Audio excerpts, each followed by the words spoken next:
কি যেন একটা শব্দ হলো না? অনেকে আসতে সাহস মানে আমি চলে এসেছি, দেখেন আমি চলে এসেছি। আগে যান। আরে ভাই বলেন না, বুকে একটু ফু দিলাম।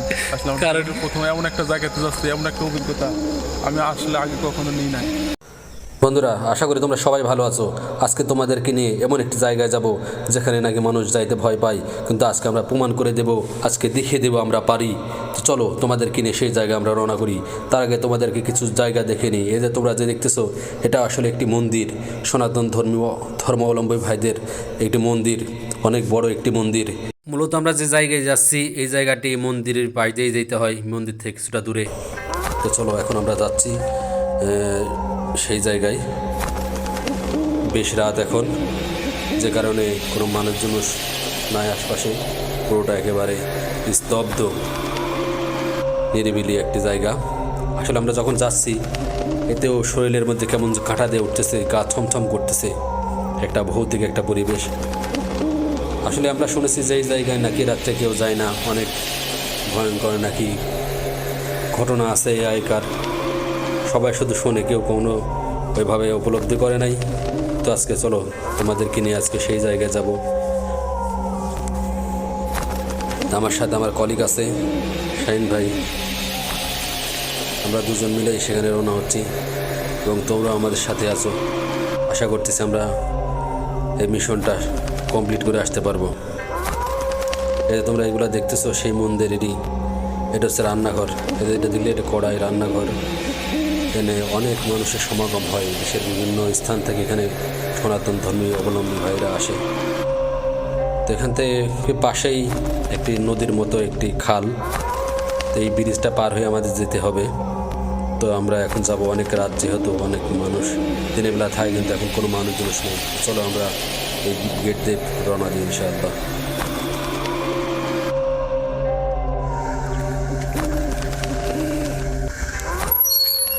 আগে যান।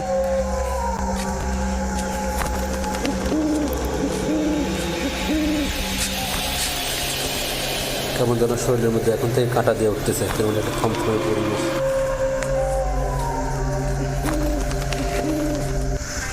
আমি আর আমার কলিগ যাচ্ছি সেই জায়গাতে। তো আশা করি নতুন একটা এক্সপিরিয়েন্স হতে যাচ্ছে আমাদের জীবনে। আসলে অনেক সময় অনেকের কাছ থেকে অনেক রকম ভৌতিক গল্প আমরা শুনেছি। তো আমার পাশে আমার কলিগ আছে শাহিন। শাহিন ভাই। হ্যাঁ ভাইয়া। কি করতেছেন? আরে ভাই বলেন না, বুকে একটু ফু দিলাম। আসলাম প্রথমে এমন একটা জায়গাতে যাচ্ছি, এমন একটা অভিজ্ঞতা আমি আসলে আগে কখনো নিই নাই। দেখা যাক কি হয়। আসলে আমি আগেও শুনছি এটা খুব ভয়ানক একটা জায়গা। তো আজকে আমি সাহস করলাম, আপনি সাথে আছেন, ইনশাল্লাহ আমি যাবো সেখানে। আমি দেখিয়ে দেবো যে আমি এরকম একটা ভৌতিক জায়গাও যাইতে পারি। আমার জীবনের প্রথম অভিজ্ঞতা, দেখা যাক কি হয়, যাওয়া তো যাক। আচ্ছা ঠিক আছে, আমরা রওনা দিই। চল দেখ বন্ধুরা, আমরা প্রায় কাছাকাছি চলে আসছি, বেশি দূরে আর না। শাহিন ভাই আসেন, একটু কাছাকাছি থাকেন।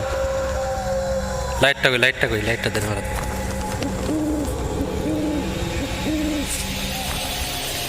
যাই হোক, আমরা চলে আসছি সেই জায়গায়।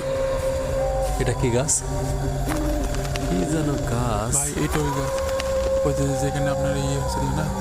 এটা কি গাছ? এটা আছে আসলে গাছের নামটা বলতে হলে কেমন জানো, পাতা তেমন দেখা যাচ্ছে না।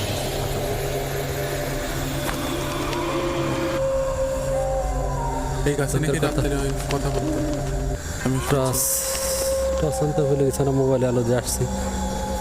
আসলে একটু অন্যরকম অনুভূতি। আচ্ছা, আমরা কিছুক্ষণ সময় থাকবো এই জায়গাতে। আরে ও কিছু না, ওটা অন্য কিছু। আচ্ছা, দূরে দেখা যাচ্ছে ওইদিকে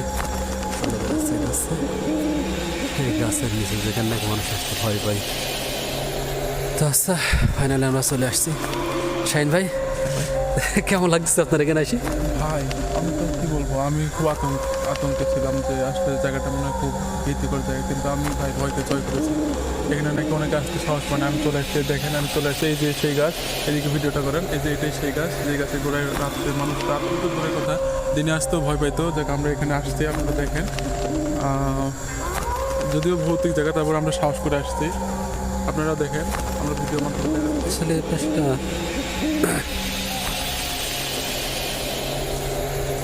এরা কি যেন একটা শব্দ হলো না, আচ্ছা একটু কাছাকাছি থাকে না আসলে মানে একটু কেমন কেমন যেন লাগতেছে, কারণ এর আগে তখন এরকম জায়গায় তো আসা হয় নাই তো।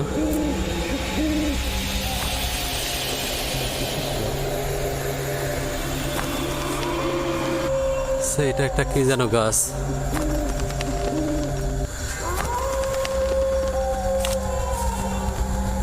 আচ্ছা